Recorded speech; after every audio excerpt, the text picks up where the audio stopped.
নমস্কার। সংগ্রামী যৌথ মঞ্চের পক্ষ থেকে আজকের ফেসবুক লাইভে আপনাদের সামনে এলাম। গতকাল রাজ্যের হাজার হাজার আশাকর্মীরা যে আন্দোলন দানা বাঁধানোর চেষ্টা করলেন এবং যেভাবে রাজ্য প্রশাসন, পুলিশ প্রশাসন বলবো,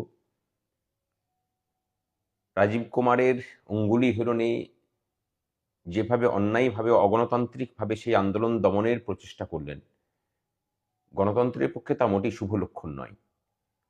কিন্তু আশাকর্মীরা আমাদের পশ্চিমবঙ্গের স্থায়ী অস্থায়ী কর্মচারীদের বাকি অংশকে দেখিয়ে দিল যে রাস্তায় না নামলে অন্য কোনো আদালত বা একটা শ্রেণীর জন্য অন্য কোনো শ্রেণী আন্দোলন করে আপনার অধিকার অর্জন করিয়ে দেবে, এই ভাবনার থেকে সকলকে বেরোতে হবে। আজকের বিষয়টাও তাই। দীর্ঘদিন থেকে আমাদের দাবি দাওয়া নিয়ে লড়াই চলছে।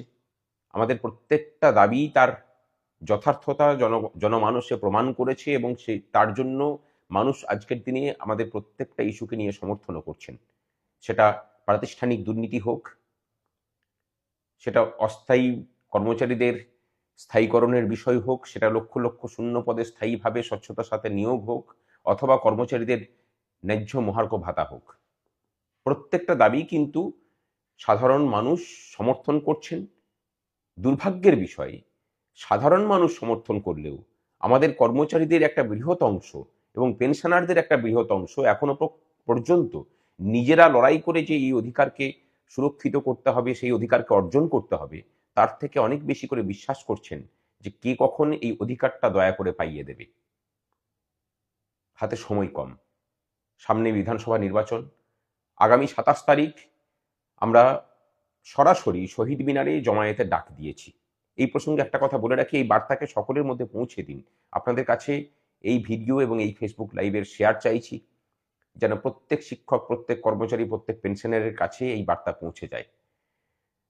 বিধানসভা ভোটের আগে একটা বৃহৎ জমায়েত হোক, সেখানে আমরা যেমন আমাদের বার্তা রাখবো, ঠিক একই রকম ভাবে চাইব প্রত্যেকটা রাজনৈতিক দল, সেটা শাসক দল পর্যন্ত হতে পারেন, তারা আসুন আমাদের মঞ্চে আমাদের দাবি দাওয়া নিয়ে এবং কর্মচারীদের এই যে দাবি দাওয়া তার যথার্থতা নিয়ে তাদের কি দৃষ্টিভঙ্গি সেগুলো ব্যক্ত করুন, জানান।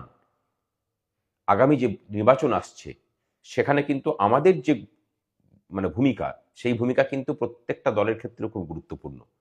আপনাদের আমাদের প্রতি দৃষ্টিভঙ্গি দিয়েই কিন্তু আমরা আমাদের ভূমিকা নির্ধারণ করব। আমরা সকলকেই স্বাগত জানাচ্ছি। আসুন মঞ্চে, আপনাদের কথাবার্তা জানান, আপনাদের বার্তা পরিষ্কার করুন যে আপনারা কি চান, আপনারাই যদি ক্ষমতায় আসেন আপনারা কি করবেন সেই আমাদের দাবি দাওয়ার বিষয়ে। আগামী 27 তারিখ সকল অলসতা ভেঙে পথে নামুন। যারা স্থায়ী কর্মচারী, যারা পেনশনার, এটা সত্যি করেই খুব হতাশার যে এখনো পর্যন্ত সুপ্রিম কোর্টে রায় হলো না, প্রায় 1.5 মাস, 3.5 মাস অতিক্রান্ত। আমরাও কিছুটা হলেও হতাশ, কিন্তু সেই হতাশার কুয়াশার জাল ছিঁড়ে আগামী 27 তারিখ আমরা নামছি এবং তারপর থেকে ধারাবাহিকভাবে একাধিক কর্মসূচি হবে। 27 তারিখে সেগুলোকে ঘোষণা করা হবে। আসুন 27 তারিখ শহীদ মিনার ময়দান ভরে উঠুক কর্মচারীদের প্রতিবাদে, প্রতিরোধ গড়ে উঠুক।